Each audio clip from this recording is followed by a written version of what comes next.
नमस्कार, न्यूज की पाठशाला में आप सभी का स्वागत। मैं हूं सुशांत सिन्हा। ये वो पाठशाला है जहां सबकी क्लास लगती है। खबर का हर चैप्टर विस्तार से खुलता है, इतने विस्तार से कि आप उस खबर के मास्टर होके निकल सकें और आपको कोई घुमा फिरा ना पाए। ये न्यूज का इकलौता फैमिली शो भी है, क्योंकि खबर उस अंदाज में है कि आपको क्या, बच्चों को भी समझ आएगी, पसंद भी आएगी। तो अटेंडेंस का वक्त हो गया है, शुरू करते हैं आज की पाठशाला।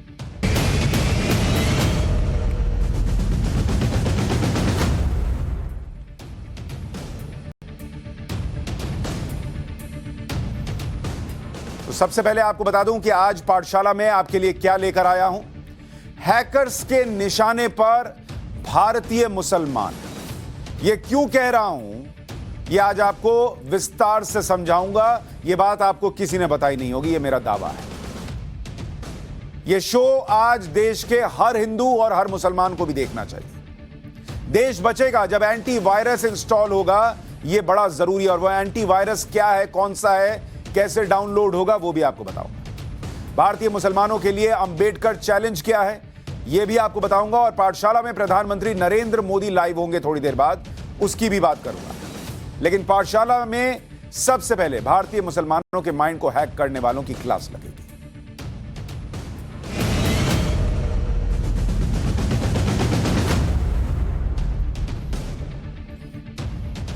आज सबसे पहले कुछ हैकर्स का जिक्र करने वाला हूं, जिनके टारगेट भारतीय मुसलमान हैं। और यह क्यों कह रहा हूं, आज आपको सबसे पहले यह बताता हूं कि जिन हैकर्स का जिक्र कर रहा हूं, उनको आपको समझना होगा कि वो कौन है। अगर आप इनको नहीं समझेंगे तो देश कभी आगे नहीं बढ़ सकता, देश बच नहीं सकता, क्योंकि ये बड़े खतरनाक हैकर्स हैं। इनके निशाने पर भारतीय मुसलमान जो है ना, उनका दिमाग है, और ये दिमाग को बड़ी कामयाबी से हैक करते हैं। ये जो दिमाग है भारतीय मुसलमान का, उस पर चारों तरफ से हैकर्स का अटैक हो रहा है। और ये हैकर्स कौन हैं जो कि अटैक कर रहे हैं? चारों तरफ से हो रहा है, ये चारों तरफ से अटैक हो रहा है। लगातार मुसलमान के दिमाग पर ये अटैक करते हैं। और जब ये अटैक करते हैं तो उसके दिमाग को हैक करने के बाद उसमें भरते क्या हैं? पहली चीज भरते हैं, तुम विक्टिम हो, तुम प्रताड़ित हो, तुम मजलूम हो। दूसरा, कि तुम्हारे ऊपर अत्याचार हो रहा है, तुमको टारगेट किया जा रहा है। तीसरा, तुम टारगेट हो, तुम निशाने पर हो। यह सब उसके दिमाग में इंस्टॉल करते हैं। चौथी बड़ी चीज इंस्टॉल करते हैं कि तुम्हारा धर्म खतरे में है, खतरे में है तुम्हारा धर्म, यह भी याद रखो। ये सारी चीजें फिर भरते हैं। पांचवा, हिंदूवादी सरकार है, यह तुम्हें खा जाएगी, यह तुम्हें बर्बाद कर देगी। और आपने देखा होगा कि किस तरीके से नरसंहार हो जाएगा, मुस्लिम जेनोसाइड, इंडियन मुस्लिम अटैक, ये सब ट्रेंड कराया जाता है। तो ये सारे हैकर्स जो है ना, वो लगे हुए हैं भारतीय मुसलमान के दिमाग को अटैक करने, हैक करने में। और ये कैसे हो रहा है, आज आपको बड़े सिलसिलेवार ढंग से समझाऊंगा। ये हैकर्स कौन हैं, इनसे बचना बड़ा जरूरी है। ये हैकर्स वही आंदोलन जीवी हैं। ये हैकर्स मीडिया में भी हैं, पत्रकार भी हैं, सो कॉल्ड पत्रकार। ये मानवाधिकार कार्यकर्ता भी हो सकते हैं, ये दूसरे संगठनों में भी हो सकते हैं, ये कोर्ट के अंदर वकालत करते भी मिल सकते हैं। ऐसे बहुत सारे लोग हैं जो आपका दिमाग हैक करते हैं, जो आपको बताते हैं तुम गलत नहीं हो, तुम तो अटैक के अंडर हो, अंडर अटैक हो, तुमको टारगेट किया जाता है। और इसका क्लासिक एग्जांपल आज का है, ये जो जहांगीरपुरी में बुलडोजर चला। इसका एग्जांपल समझिए, फिर इतिहास के पन्ने खोल के बताऊंगा कैसे ये हैकिंग चल रही है बहुत सालों से। बुलडोजर का मामला कोर्ट पहुंचा, कहानी क्या गढ़ी गई? मुसलमान को टारगेट करके बुलडोजर चल रहा है। अब देखिए कोर्ट में क्या हुआ। जमीयत उलमाए हिंद की तरफ से पेश हुए वरिष्ठ वकील दुष्यंत दवे, उन्होंने जो दलीलें रखी, और नॉर्थ दिल्ली म्युनिसिपल कॉर्पोरेशन यानी एनडीएमसी की तरफ से पेश हुए सॉलिसिटर जनरल तुषार मेहता ने जो दलीलें रखी, वो आपको आज जाननी चाहिए। तब आपको समझ में आएगा हैकिंग कैसे होती है। दुष्यंत दवे ने कहा कि दिल्ली म्युनिसिपल कॉर्पोरेशन एक्ट की धारा 343 के तहत किसी प्रॉपर्टी को तोड़ने से पहले उस व्यक्ति को सुनवाई का पर्याप्त अवसर दिया जाना चाहिए, लेकिन बिना कोई नोटिस दिए जल्दबाजी में बुलडोजर चलाया गया। यानी point two be noted my Lord. और मेरे लिए माय लॉर्ड जो है वो इस देश की जनता है। मैं आपको संबोधित करते हुए कह रहा हूं कि भाई लोगों, point number 1 to be noted. Court में खड़ा होकर कोई यह नहीं कह रहा कि जहांगीरपुरी में इंक्रोचमेंट नहीं है। लड़ाई इस बात की नहीं लड़ी जा रही है कि इंक्रोचमेंट नहीं है, लड़ाई इस बात की लड़ी जा रही है कि इंक्रोचमेंट होने के बावजूद आपने पहले नोटिस क्यों नहीं किया। यह ध्यान रखिएगा। मतलब इंक्रोचमेंट है और इंक्रोचमेंट को तो कोई सही नहीं बता सकता ना, तो आप गलत का सपोर्ट करने गए। इस पर सरकारी वकील तुषार मेहता ने कहा कि नोटिस न देने वाली बात ही गलत है। संबंधित लोगों को नोटिस दिए जा चुके हैं। फुटपाथ, सड़क से रेहड़ी, ठेले, कुर्सी हटाने के लिए कोई नोटिस देने का कानून नहीं है। अब आप सोचिए ना भाई, अब आप कोई सड़क है आपके शहर की, कोई एकदम मेजर सड़क सोच लीजिए, जैसे दिल्ली में मान लीजिए मैं सोच लूं कि संसद भवन के पास की सड़क है और वहां बीच सड़क पर कोई ठेला लगा दे, कोई वहां पर जूस की दुकान लगा दे, कोई दूसरी चीज लगा दे, उसको हटाने के लिए नोटिस देंगे। ये कोई रॉकेट साइंस है समझने के लिए कि तुमने इंक्रोचमेंट किया है। और दिल्ली हाई कोर्ट का आदेश है कि ऐसी चीजों के लिए आपको नोटिस देने की जरूरत नहीं है, और ये इंक्रोचमेंट हटाने के लिए भी दिल्ली हाई कोर्ट ने कह रखा। तो सोचिए दिमाग कैसे हैक होता है। इंक्रोचमेंट है, सारी चीजें हैं, लेकिन डिफेंड किया जा रहा है, लड़ाई लड़ी जा रही है, ताकि मैसेज जो है वो दिमाग में इंस्टॉल हो जाए कि देखो मेरे साथ ये सब। दुष्यंत दवे ने आगे कहा कि अगर अवैध निर्माण के खिलाफ एक्शन करना ही है तो सैनिक फार्म में करो, गोल्फ लिंक में करो, जहां दूसरे घर में इंक्रोचमेंट है, लेकिन उन्हें छूने की हिम्मत नहीं है। गरीब को टारगेट किया जा रहा है। तुषार मेहता ने कहा कि संबंधित व्यक्ति कोर्ट में नहीं आए। अगर वो इतने गरीब हैं, अगर मजलूम हैं, अगर उन्होंने इंक्रोचमेंट नहीं किया है तो उनको कोर्ट में आना चाहिए था ना। लेकिन वो जानते हैं कि उन्होंने उल्लंघन किया है, उनको नोटिस गया है, उन्हें नोटिस दिखाना पड़ता है, इसलिए एक संस्था के जरिए सुप्रीम कोर्ट में याचिका लगाई गई जो इसे सांप्रदायिक रंग दे रहे हैं। फिर दुष्यंत दवे ने कहा कि दिल्ली में 731 अनाधिकृत कॉलोनीज हैं जहां लाखों लोग रहते हैं, लेकिन अवैध निर्माण पर एक्शन के लिए एक कॉलोनी चुनी गई क्योंकि एक कम्युनिटी को टारगेट करना है। इस पर सरकारी वकील तुषार मेहता ने कहा कि यह एक तय पैटर्न है जिसे समझना चाहिए। जो मैं कह रहा हूं कि एक सेक्शन इस मुद्दे पर सुप्रीम कोर्ट में PIL लगा देता है, उसके बाद पूरा पॉलिटिकल स्पेक्ट्रम इससे जुड़ जाता है इसको डिफेंड करने के लिए। दुष्यंत दवे ने कहा कि दंगों में कुछ दिन बाद दिल्ली बीजेपी प्रदेश अध्यक्ष आदेश गुप्ता ने नॉर्थ दिल्ली MCD कमिश्नर को चिट्ठी लिखी जिसमें कहा गया कि दंगाइयों की प्रॉपर्टी पर बुलडोजर चलाया जाए। मतलब उनके हिसाब से दिल्ली बीजेपी के अध्यक्ष ने कह दिया इसलिए बुलडोजर चल गया। तुषार मेहता ने कहा कि दिल्ली में सिर्फ फुटपाथ और पब्लिक रोड से अतिक्रमण हटा है और यह कार्रवाई इस साल 5वीं बार हुई है। उन्होंने कहा जनवरी में भी हुई, फरवरी में हुई और फिर अप्रैल में भी हुई, और रोड क्लियर किया जा सके इसलिए एक्शन लिया गया। अब बताइए, दंगे के बाद इंक्रोचमेंट नहीं हटा, उसके पहले भी हटा, लेकिन आप उसको दंगे से कनेक्ट करते हुए सीधे हाई कोर्ट, सुप्रीम कोर्ट चले गए क्योंकि आपको इस मामले में दिखाना था कि देखो तुमने पत्थर चलाया, तुमने बोतलें फेंकी तो क्या हो गया, वो तलवारें लहरा रहे थे, तुमने फेंक दिया, ये तो तुमको करना ही था। उसको भी गलत नहीं बता रहे और फिर जाकर बता रहे हैं कि देखो ये कार्रवाई इसलिए हुई क्योंकि तुमने पत्थर चला दिया। ना पत्थर चलाना गलत, ना बोतल चलाना गलत, ना सड़क छेकना गलत, ना इंक्रोचमेंट गलत। अरे भाई कुछ तो गलत कर रहे होंगे, कुछ तो इनके लिए भी गलत की कैटेगरी बनी होगी, या सिर्फ तुम्हारे हैकिंग के चक्कर में इनका दिमाग हैक करो, वोट हासिल करो, देश में अस्थिरता पैदा करो, इनको कुछ भी करने के लिए छोड़ दोगे। दुष्यंत दवे ने कहा कि पुलिस और सिविल अथॉरिटी संविधान से बंधे हैं, ना कि बीजेपी नेता के लेटर से। यह कैसे हुआ कि बीजेपी के प्रदेश अध्यक्ष ने MCD कमिश्नर को चिट्ठी लिखी और उन्होंने बुलडोजर चलाना शुरू कर दिया। इस पर सॉलिसिटर जनरल तुषार मेहता ने कहा कि बुधवार को जो कार्रवाई की गई वो सिर्फ स्टॉल, चेयर जैसे अतिक्रमण को हटाने के लिए की गई थी, किसी बिल्डिंग से अतिक्रमण को हटाने के लिए नोटिस जारी किए गए। अब आप मुझे बताइए, पूरे मामले में जो कहानी चल रही है उसमें यही नैरेटिव गढ़ा जा रहा है ना कि भारतीय मुसलमान पर अटैक हो गया। यह नहीं बताया जा रहा कि जिन्होंने अतिक्रमण किया उन अतिक्रमण करने वाले दोषियों पर कार्रवाई हो। यह कैसा सेक्युलरिज्म है इस देश का। हर बात में तराजू लेकर हिंदू पर भी हुआ है ये दिखाओगे तब तो मेरे कलेजे को ठंडक पड़ेगी, नहीं तो अगर मुसलमान अकेले गलत कर रहा है तो ये नहीं हो सकता। आपको ढूंढकर हिंदू लाना ही पड़ेगा तराजू बैलेंस करने के लिए। और यही सेक्युलरिज्म चला, तो मैं आपको बता रहा हूं वो दिन दूर नहीं है जब आपका बच्चा फेल होगा, किसी मुसलमान का बच्चा फेल होगा, तो ये लोग आपके दिमाग में ये जहर भर देंगे कि मुसलमान का बच्चा था इसलिए फेल कर दिया, मिश्रा जी का भी लड़का फेल कराओ, गुप्ता जी का भी लड़का फेल कराओ, वो कैसे पास हो सकता है? ये इस देश में हो जाएगा। अच्छा देखिए, बुलडोजर चलाने की टाइमिंग पर भी दलीलें दी गई। दुष्यंत दवे का कहना था कि अतिक्रमण हटाने की कार्रवाई दोपहर 2 बजे शुरू होनी थी, उसे सुबह 9 बजे ही शुरू कर दिया गया क्योंकि अथॉरिटी को पता चल गया कि मामला कोर्ट जाने वाला है। तुषार मेहता ने जवाब दिया कि बात सही नहीं है, नोटिस में कार्रवाई के लिए टाइम कल सुबह 9 बजे का ही लिखा हुआ था, 9:30 बजे का, उससे एक दिन पहले के लिए दोपहर 2 बजे का टाइम दिया गया था। और मैं आपको उस नोटिस की तस्वीर दिखाना चाहता हूं। बुलडोजर चलाने की टाइमिंग पर सवाल उठाने वालों को एनडीएमसी का नोटिस देखना चाहिए। उस नोटिस में क्लियरली लिखा हुआ है, वो नोटिस अगर आप स्क्रीन पर डाल सके, ये वो नोटिस है और इसमें नीचे की लाइन पढ़िए।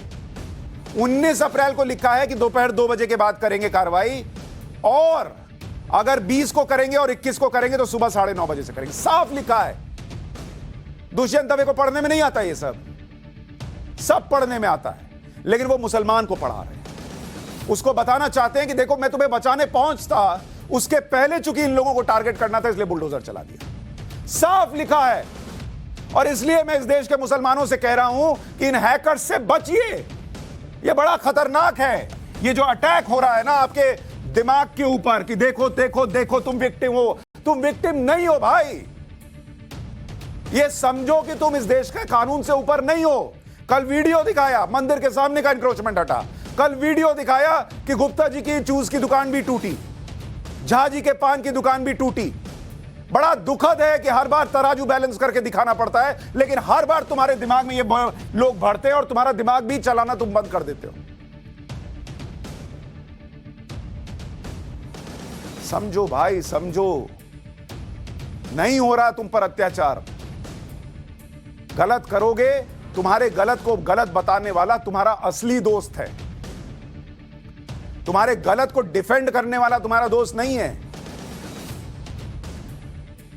जो तुम्हें नशा कराए, सिगरेट पीना सिखाए, शराब पीना सिखाए, और जो तुम्हारा अपना भाई तुमको रोके, दोस्त रोके, परिवार का कोई रोके कि ये गलत काम कर रहे हो, और उसको वो दुश्मन का देखो आ गया ना, तुमको अपनी जिंदगी भी नहीं जीने दे रहा, तुमको जो है कोई स्वतंत्रता नहीं है, तुमको टारगेट कर रहा है, तुमको ये कर रहा है, वो तुम्हारा दोस्त नहीं है भाई।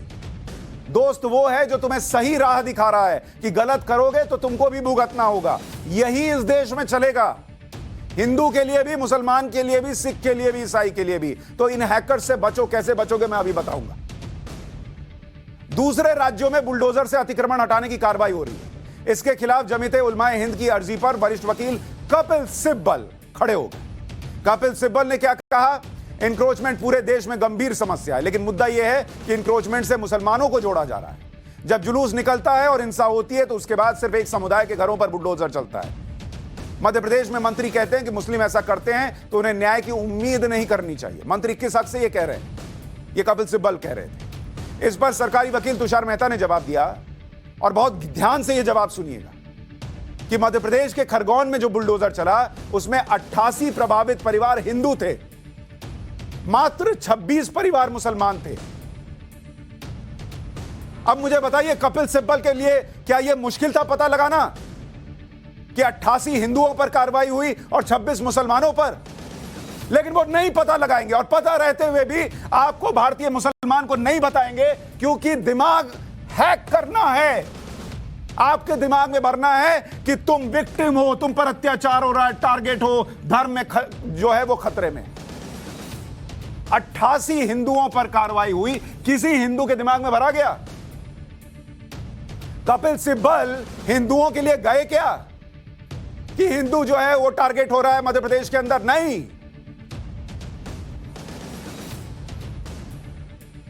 और कपिल सिब्बल वो व्यक्ति हैं जो कह रहे हैं कि इंक्रोचमेंट गंभीर समस्या है, फिर भी डिफेंड कर रहे हैं।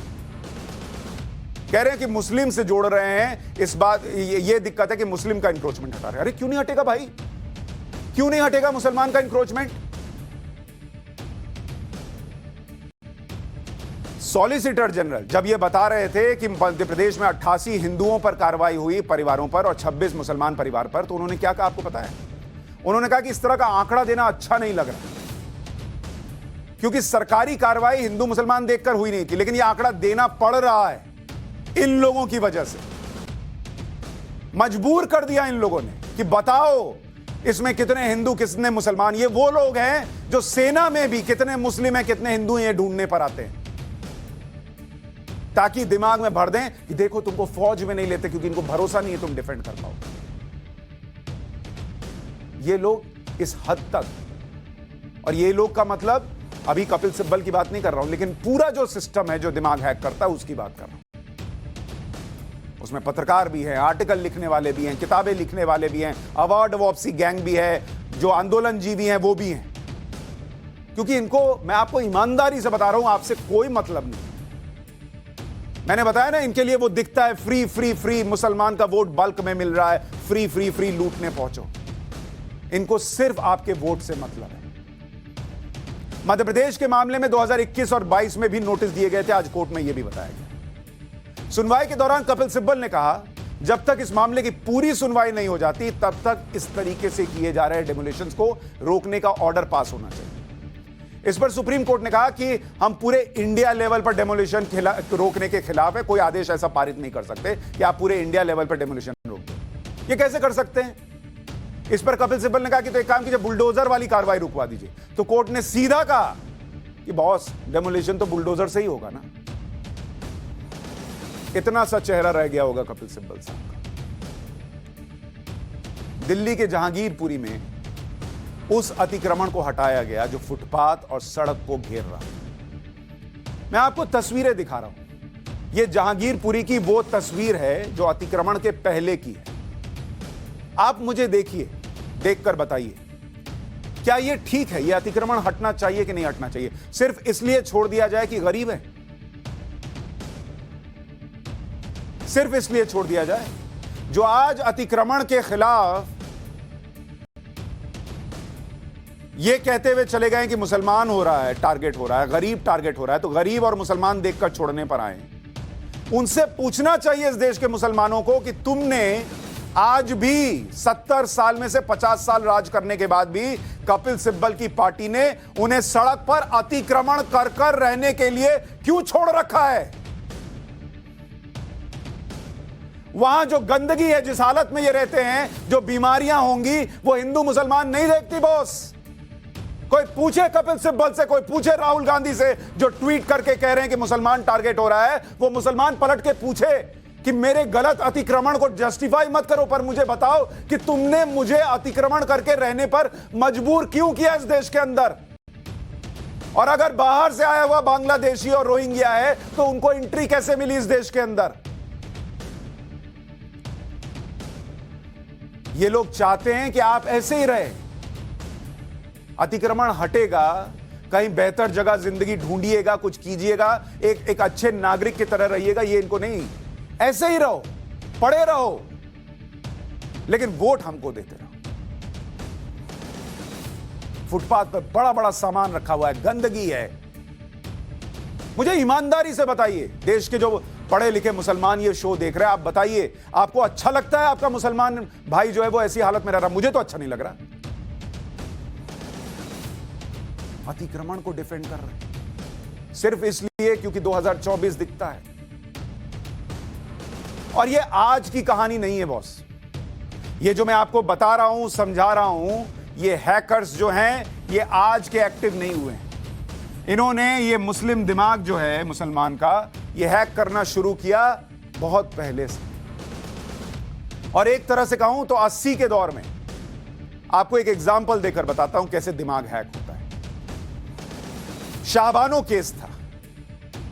शाहबानो इंदौर के एक बड़े वकील मोहम्मद अहमद खान की पत्नी थी। 43 साल की शादी के बाद शाहबानो के पति ने उसे 5 बच्चों समेत घर से निकाल दिया। तब 59 साल की शाहबानो एक झटके में बेघर हो गई। शाबानो के वकील पति बच्चों की परवरिश के लिए कभी कभी कुछ रकम दे दिया करते थे, लेकिन शाबानो ने नियमित तौर पर हर महीने गुजारा भत्ता की मांग की।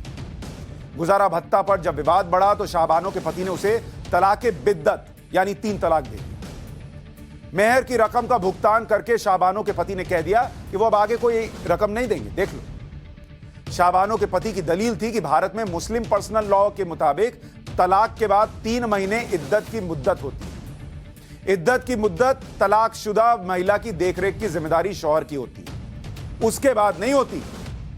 लेकिन शाबानो गुजारा भत्ता की मांग करते हुए कोर्ट पहुंच गए। लोअर कोर्ट से लेकर हाई कोर्ट तक फैसला शाबानो के पक्ष में आया, लेकिन शाबानो के पति ने हाई कोर्ट के फैसले को सुप्रीम कोर्ट में चुनौती दी और यह दलील दी कि सीआरपीसी की जिस धारा 125 के तहत गुजारा भत्ता देने की मांग की गई वो मुसलमानों पर लागू नहीं होता, क्योंकि यह मुस्लिम पर्सनल लॉ से जुड़ा मामला है। शाबानो का मामला सुप्रीम कोर्ट की 5 सदस्यीय पीठ के सामने पहुंचा। 23 अप्रैल 1985 को तत्कालीन चीफ जस्टिस वाई.वी. चंद्रचूड़ की संवैधानिक पीठ ने शाबानो के पक्ष में फैसला सुनाया और शाबानो के पति को आदेश दिया कि वो शाबानो को हर महीने 179 रुपए 20 पैसे दिया करें। लेकिन उस फैसले से मुस्लिम कट्टरपंथी तिलमिला। तब केंद्र में राजीव गांधी की सरकार थी और उन हैकर्स ने, उन कट्टरपंथियों ने, उन नेताओं ने सिर्फ अपने फायदे के लिए एक बड़े मेजॉरिटी वर्ग में मुसलमानों के अंदर भर दिया कि देखो तुम्हारे अपने, जो तुम्हारे धर्म का कानून है उसमें घुस रहे हैं ये लोग। आज जो कह रहे हैं कि कैसे आपको जो है हिजाब पहनने नहीं दिया जाएगा, ये हमारा अधिकार है, हमारी महिलाओं का अपने अपने हिसाब से क्या उन्हें पहनना है ये उनका अधिकार है, उनकी मर्जी है। उस वक्त एक महिला अपने बच्चों के लिए लड़ रही थी कि मुझे गुजारा भत्ता मिले और उनका दिमाग हैक करके यह भर दिया गया कि यह तुम्हारे धर्म पर हमला है। और इतना जबरदस्त हैकर्स ने काम किया कि साल भर के अंदर राजीव गांधी की सरकार ने मुस्लिम कट्टरपंथियों के आगे सरेंडर कर दिया। राजीव गांधी सरकार ने संसद में मुस्लिम महिला तलाक में संरक्षण का अधिकार कानून 1986 पारित करवा दिया और उसी के तहत सुप्रीम कोर्ट के फैसले को पलट दिया। यह किया है इस देश के हैकर्स ने इस देश के मुसलमानों के साथ। मुसलमानों के हमदर्द बनकर उन्हें कैसे भड़काया जाता है इसके और उदाहरण हैं, भरे पड़े हैं। आप 3 तलाक का उदाहरण देखिए। जब नरेंद्र मोदी सरकार 3 तलाक के खिलाफ कानून बनाकर लाई तब दिमाग हैक करके यह बताया गया कि मुसलमानों को दबाने के लिए यह कानून है।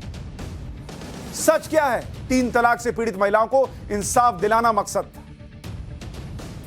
और जो लोग इस्लाम के जानकार हैं वो कहते हैं ये जो इंस्टेंट ट्रिपल तलाक है वो तो इस्लाम का हिस्सा ही नहीं है।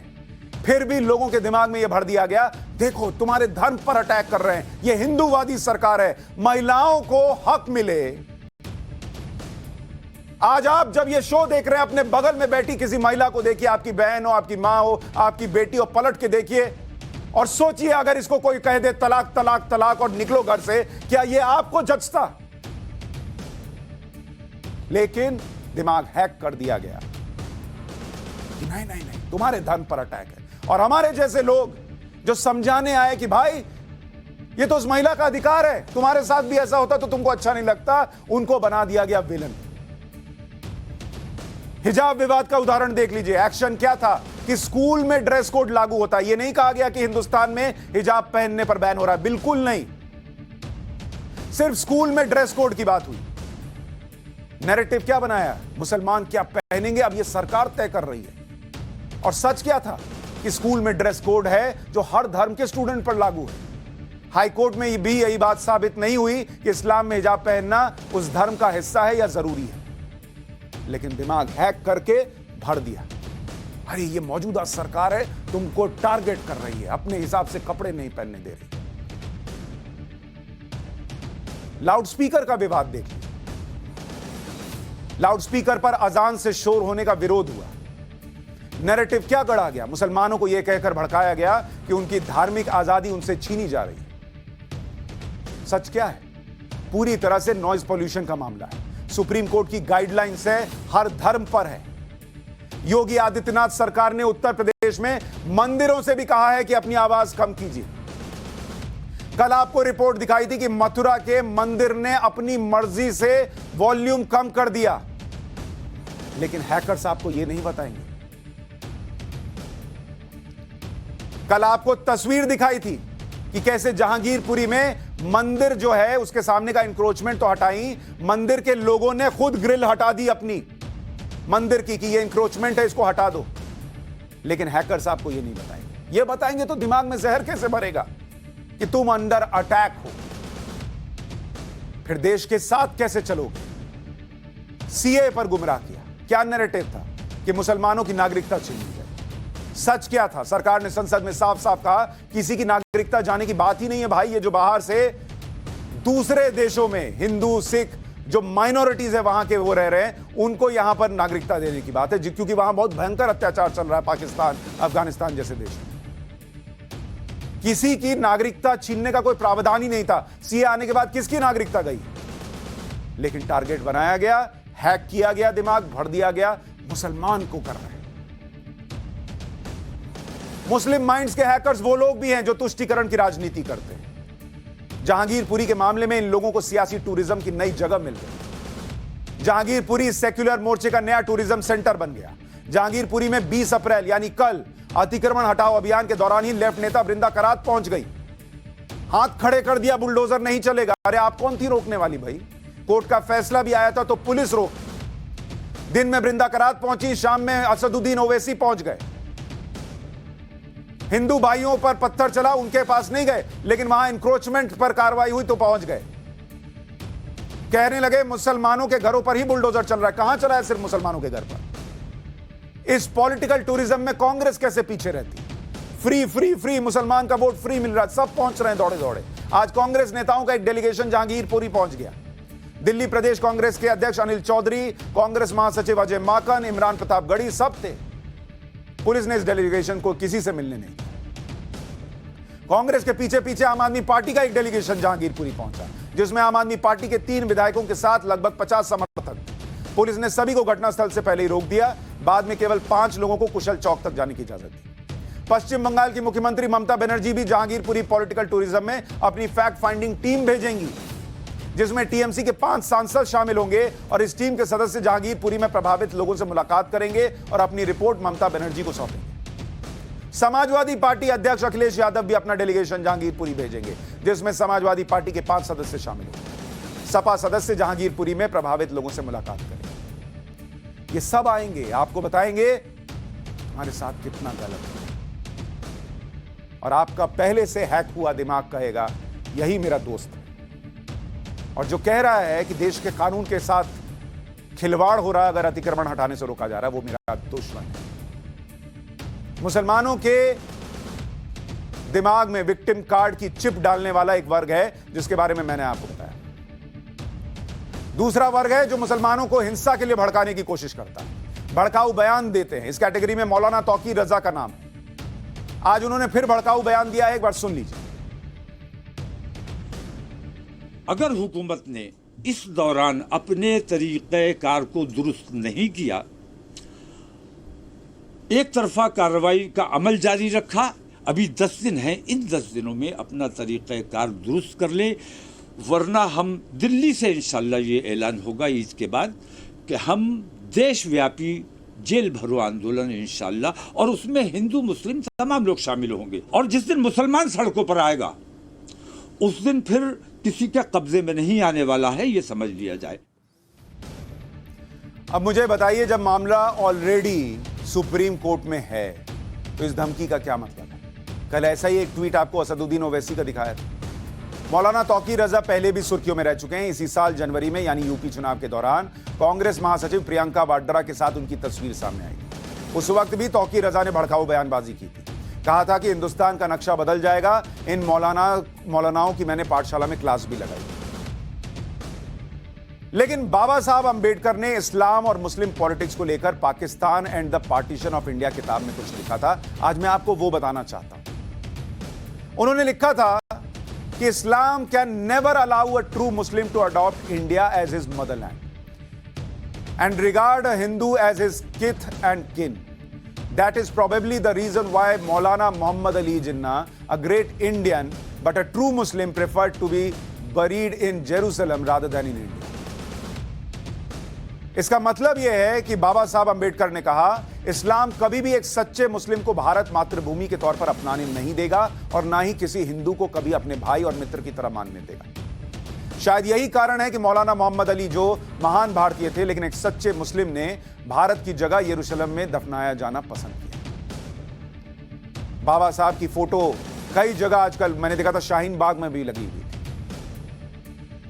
पता नहीं उन लोगों को यह पता है कि नहीं बाबा साहब ने क्या कहा है। उन्होंने यह भी कहा कि Islam is set to bind people together, but this is only a half truth, for Islam divides as inexorably as it binds. The brotherhood of Islam is not the universal brotherhood of man. It is the brotherhood of Muslims for Muslims only. यानी कहा जाता है कि इस्लाम लोगों को लोगों से जोड़ कर रखता है, लेकिन यह अर्ध सत्य है। इस्लाम उतना ही बांटता है जितना जोड़ कर रखता है। इस्लाम का भाईचारा सार्वभौमिक भाईचारा नहीं है, यह भाईचारा मुसलमानों का है और सिर्फ मुसलमानों के लिए। बाबा साहब ने यह भी कहा कि the second defect of Islam is that it is a system of social self government and it is incompatible with local self government because the allegiance of a Muslim does not rest on his domicile in the country which is his, but on the faith to which he belongs. यानी इस्लाम की दूसरी खामी यह है कि उनकी सामाजिक स्वशासन की एक प्रणाली है जो स्थानीय शासन के साथ मेल नहीं खाती, क्योंकि एक मुस्लिम की निष्ठा उस देश में उनके निवास स्थान पर नहीं है बल्कि उस विश्वास पर है जिसे वो मानता है। आज हम 2022 में हैं और मैं इस देश के जो मुस्लिम भाई हैं उनसे ये कहता हूं कि बाबा साहब जो कह के गए उसको चैलेंज के तौर पर लीजिए। इन हैकर्स से बचिए और बताइए कि अगर आपने हिंदुस्तान और पाकिस्तान के बंटवारे के वक्त हिंदुस्तान को चुना तो आज आप इन हैकर्स से बचने को तैयार हैं और इस देश के लिए कुछ करने को तैयार हैं। बाबा साहब की कई बातों को गलत करके दिखाइए, बताइए कि आप 2022 में आ चुके हैं, वरना देश दुनिया आज भी इन्हीं शब्दों को सही मानती रहेगी। और अगर इन हैकर्स से बचना है तो एक फायरवॉल क्रिएट करना पड़ेगा। और यह फायरवॉल कैसे क्रिएट होगा मैं आपको बताता हूं। यह फायरवॉल जो क्रिएट होगा वो फायरवॉल इस बात से क्रिएट होगा। फायरवॉल क्या करता है? वायरस को अंदर नहीं आने देता। वो फायरवॉल इस बात से क्रिएट होगा जब आप इस बात को समझेंगे कि 2013 से लेकर 2019 तक अल्पसंख्यक कल्याण पर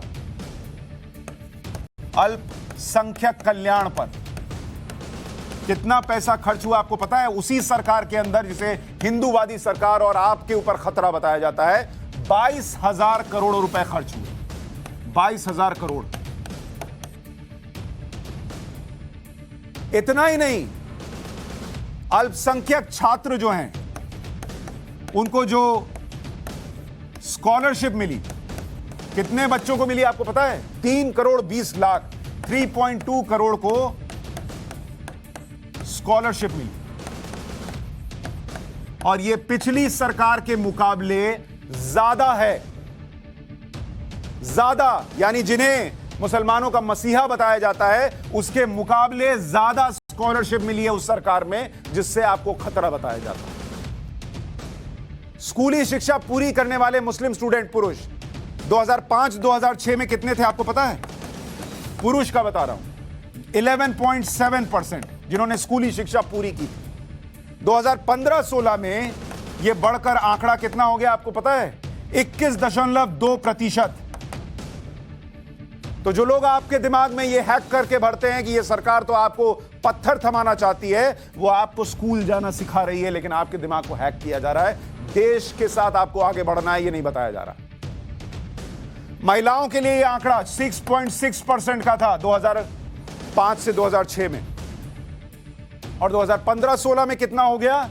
14.8% मुस्लिम महिलाएं जिन्होंने स्कूल पास किया। अमीर आबादी में मुसलमानों का शेयर 2005-6 में कितना था आपको पता है? 17.2% अमीर आबादी में मुसलमानों का शेयर। ये 2015-16 में और ऊपर चला गया, बढ़ गया। प्रधानमंत्री आवास योजना 31% घर मुस्लिम बहुल इलाके में। प्रधानमंत्री किसान सम्मान निधि 33% लाभार्थी अल्पसंख्यक है। प्रधानमंत्री उज्ज्वला योजना 37% लाभार्थी अल्पसंख्यक है। प्रधानमंत्री मुद्रा योजना 36% अल्पसंख्यक है। ये बातें आपको इसलिए बता रहा हूं, यही बातें दिमाग में रखिएगा कि देश में मेरे साथ गलत नहीं, बराबरी से इंसाफ हो रहा है। मेरे बच्चों को शिक्षा मिल रही है, मुझे हर वो चीज मिल रही है जो किसी हिंदू को मिलती, सिख को मिलती, ईसाई को मिलती, जैन को मिलती, पारसी को मिलती। ये फायरवॉल क्रिएट कीजिएगा, तभी हैकर से बच पाइए। नहीं तो ये ध्यान रखिए कि जो अपनी सियासत के लिए किसी भी हद तक जाएंगे और देश में अगर माहौल खराब करेंगे, स्थिति बिगाड़ेंगे, तो बच्चा हमारा आपका मरेगा, उनका नहीं मरेगा। घर हमारे आपके टूटेंगे, उनके नहीं टूटेंगे। बड़े बड़े बंगले में ही रहेंगे वो। बैंक अकाउंट आपका हमारा खाली होगा, उनका नहीं होगा। अगर इस बात को समझ पाइएगा, दिल में भर पाइएगा, जो आपके पास मिलने आए जहांगीरपुरी में, उनसे पलट कर कह पाइएगा कि मेरी भी तो गलती थी, मैंने यहां इंक्रोच किया था, तुम क्यों आए, मुझे क्यों नहीं पहले अच्छी जगह बसाया, तब जाकर माना जाएगा कि आपने बाबा साहब अंबेडकर की बातों को गलत साबित किया। नहीं तो फिर तो हैकर्स घूम ही रहे हैं। हैक होते रहिए, देश अपने आप ट्रैक से उतर जाएगा। यही चाहते हैं। पाठशाला में अब इकोनॉमिक्स की क्लास, जिसमें भारत की बढ़ती आर्थिक ताकत का चैप्टर खोले।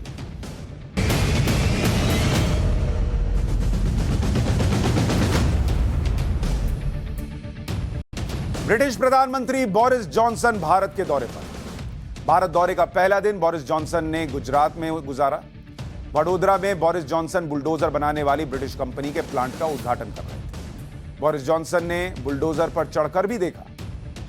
यह तस्वीर काफी ज्यादा वायरल भी हो गई है जब वो बुलडोजर में बैठे नजर आए। वडोदरा से पहले ब्रिटिश प्रधानमंत्री बोरिस जॉनसन अहमदाबाद में साबरमती आश्रम का भी दौरा कर रहे थे। साबरमती आश्रम में महात्मा गांधी रहा करते थे। बोरिस जॉनसन ने आश्रम में चरखा भी चलाया। ब्रिटेन के प्रधानमंत्री बोरिस जॉनसन के भारत दौरे का मकसद क्या है, यह भी आपको बता देता हूं। ईयू से हटने के बाद निवेश की तलाश, यह उनका पहला टारगेट है। भारत से 13,000 करोड़ के निवेश की उन्हें उम्मीद है, जिससे ब्रिटेन में 11,000 जॉब्स बनेंगी। बोरिस जॉनसन निवेश की तलाश में भारत आए। याद करिए, एक वक्त वो था जब भारत के प्रधानमंत्री ब्रिटेन जाया करते थे कि भारत में निवेश हो सके। वक्त ऐसा पलटा है बीते कुछ सालों में कि अब भारत एक बड़ी इकोनॉमिक पावर बन रहा है और दुनिया के देश भारत से उम्मीद लगा रहे हैं कि भारत ब्रिटेन में निवेश करेगा। भारत आने से पहले बोरिस जॉनसन ने भारत की इकोनॉमी पर क्या कहा था, यह भी आपको बता देता हूं। उन्होंने कहा था कि भारत एक इकोनॉमिक पावर हाउस है और दुनिया का सबसे बड़ा लोकतंत्र है। भारत आज के अनिश्चित समय में ब्रिटेन के लिए बेहद जरूरी रणनीतिक सहयोगी है। भारत और ब्रिटेन के बीच कितना व्यापार है, यह आपको बता दूं। ब्रिटेन में दूसरा सबसे बड़ा निवेश भारत है। 850 भारतीय कंपनियां यूके में हैं, जिन्होंने 1,10,000 लोगों को जॉब्स दी। ब्रिटिश इकोनॉमी में 5 लाख करोड़ रुपए की हिस्सेदारी है। 4,000 करोड़ से ज्यादा टैक्स ये कंपनियां देती हैं। 2 दिन के भारत दौरे पर बोरिस जॉनसन की पूरी कोशिश रहेगी कि वो ब्रिटेन के लिए ज्यादा से ज्यादा निवेश लेकर आए। भारत की आर्थिक ताकत को पूरी दुनिया मान रही है। खुद मजबूत होने के साथ साथ भारत कई देशों की मदद भी कर रहा है। जैसा मैं आपको बता रहा था कि भारत कैसे मदद कर रहा है, अगर आप देखेंगे इजिप्ट को, किन किन को मदद कर रहा है। इजिप्ट जो है, इजिप्ट को 10 लाख टन गेहूं, 10 लाख टन गेहूं जो है वो भारत दे रहा है। ये भारत दे रहा है जब उस दौर में जब गेहूं की किल्लत है रूस यूक्रेन युद्ध की वजह से। पहले रूस से गेहूं खरीदता था इजिप्ट, अब कौन काम आ रहा है, भारत दे रहा है। भारत अपने पड़ोसी देश श्रीलंका की लगातार मदद कर रहा है। तो एक और देश हो गया श्रीलंका, जिसकी मदद भारत लगातार कर रहा है। और श्रीलंका में तो त्राहिमाम मचा हुआ है। तेल खरीदने के लिए श्रीलंका को एक बार फिर मदद की है आईएमएफ से श्रीलंका से मदद मिलने में अभी 6 महीने लगेंगे, इसलिए भारत ने तात्कालिक मदद दे दी कि रखो भाई, तुम अपना देश चलाओ। श्रीलंका को तेल खरीदने में मदद 3800 करोड़ रुपए का कर्ज भारत दे रहा है, यानी कुल 4 लाख टन फ्यूल भारत दे चुका है। तो ये इस वक्त स्थिति है कि इस तरीके से भारत जो है वो मदद कर रहा है। इंटरनेशनल मॉनेटरी फंड यानी आईएमएफ ने 2022 के लिए दुनिया के कई देशों में अर्थव्यवस्था की विकास दर का अनुमान कम किया है। इसके बाद भी भारत की विकास दर सबसे ज्यादा है। भारत की इकोनॉमी 8.2% की दर से बढ़ेगी, ये आईएमएफ का कहना है, क्योंकि सबकी इकोनॉमी जो थी उसमें गिरावट आई है रूस यूक्रेन युद्ध के बाद। तो भारत की इकोनॉमी जो है वो अभी भी दुनिया में सबसे तेजी से आगे बढ़ेगी, उसका प्रतिशत 8.2% है। सऊदी अरब की विकास दर 7.6% बताई गई है। स्पेन की विकास दर 4.8% रहने का अनुमान है। चीन की विकास दर भी भारत से कहीं नीचे है, 4.4%। कहां हम 8.2% और चीन 4.5 के भी नीचे है। कनाडा की विकास दर 4% भी नहीं है, 3.9%। अमेरिका की विकास दर 3.7%। ब्रिटेन की विकास दर 3.7%। फ्रांस की विकास दर मात्र 2.9%। जर्मनी की विकास दर 2.1%। इटली की 2.3%। तो आप खुद देख लीजिए भारत कहां 8.2 पर है और दुनिया हाँफ रही है अपनी विकास दर। आईएमएफ ने रूस की विकास दर के माइनस में रहने का अनुमान लगाया है। आईएमएफ के मुताबिक रूस की विकास दर -8.5% रहेगी। इससे पहले आईएमएफ ने भारत की आर्थिक विकास दर 9% होने का अनुमान लगाया था, लेकिन रूस यूक्रेन युद्ध के बाद हालात बदले और आईएमएफ ने सभी देशों की विकास को कम किया है। उसके बाद भी भारत की विकास दर बाकी देशों से सबसे ज्यादा है, दुनिया में नंबर 1। आईएमएफ ने सभी देशों की विकास दर कम होने का अनुमान लगाया। भारत के लिए 2021 में उसने कहा था 8.9%, उसे घटाकर 8.2% किया। चीन के लिए अनुमान था कि 8.1% रहेगा। अब आप देखिए भारत में गिरावट कितनी कम है। अगर आप इसको देखेंगे कि भारत के लिए ये, क्योंकि ये चल रहा है, बहुत लोग कह रहे हैं कि आईएमएफ ने भारत की विकास दर घटा दी। तो भारत की विकास दर 2021 और अब 2022 में आप देखिए, ये विकास दर का बता रहा हूं। ये नैरेटिव बहुत जगह चल रहा है, अरे भारत की विकास दर आईएमएफ ने घटा दी। तो 2021 में प्रेडिक्शन था 8.9%, घटाकर 8.2% किया है, यानी 0.7% घटाया है। अब जरा दुनिया में देखते हैं कि ये कितना घटा है। अगर चीन के लिए देखिएगा तो चीन की विकास दर का प्रेडिक्शन 2021 में था 8.1%, आज घटाकर कितना कर दिया आईएमएफ ने, 4.4%। तो जो लोग आपको बता रहे हैं कि भारत की विकास दर घटा दी, उनसे जरा चीन का आंकड़ा पूछ लीजिएगा। इसलिए कहता हूं पाठशाला में खबर का चैप्टर इतने विस्तार से खोलता हूं कि आप मास्टर बने खबर के और आपको कोई घुमा ना सके। अमेरिका, यूएस, 2021 में इनकी विकास दर का अनुमान था 5.7%, इसको घटाकर कर दिया गया 3.7%, 2% और गिर गया। यह हुआ है अमेरिका के साथ, और देखिए भारत के साथ क्या हुआ। ब्रिटेन, यूके, इनकी विकास दर का अनुमान दिया गया था 2021 में 7.4%, इसको घटाकर किया गया है 3.7%। जर्मनी, इसकी विकास दर का अनुमान आईएमएफ ने क्या दिया था 2021 में 2.8%, पहले ही ये गिरे हुए थे, इनको 2.1% पे लाकर छोड़ दिया। फ्रांस के लिए आईएमएफ की प्रिडिक्शन थी 2021 में 7% रहेगी विकास दर, अब इसको घटाकर कर दिया है 2.9%। इटली के लिए पहले था 2021 में 6.6% और अब इसको 2.3% कर दिया गया। ये 2022 का बता रहा हूं। स्पेन के लिए 5.1% से घटाकर 4.8%। तो जब आपको कोई दिमाग में ये भरे कि भारत में तो बहुत बुरी हालत होने वाली है, देखो आईएमएफ ने भारत की विकास दर 8.9% से घटाकर 8.2% कर दी, तो उनसे कहना थोड़ा रुको भाई, मैं तुम्हें बताता हूं कि देखो दुनिया में क्या हाल हुआ है। और इसीलिए मैं बार बार कहता हूं कि आप सोचिए कि आप कितनी बेहतर हालत में हैं। समझे? नहीं तो एजेंडाधारी तो घूम ही रहे हैं दिमाग में नफरत भरने के लिए। और ये जो देश में नैरेटिव भी बन रहा है ना, उसकी वजह ये है, बाहर वालों को भी दिक्कत है कि इंडिया रोके नहीं रुक रहा, और यहां तो लोगों को दिक्कत है ही कि ना इंडिया रुक रहा है और ना नरेंद्र मोदी रुक रहे हैं।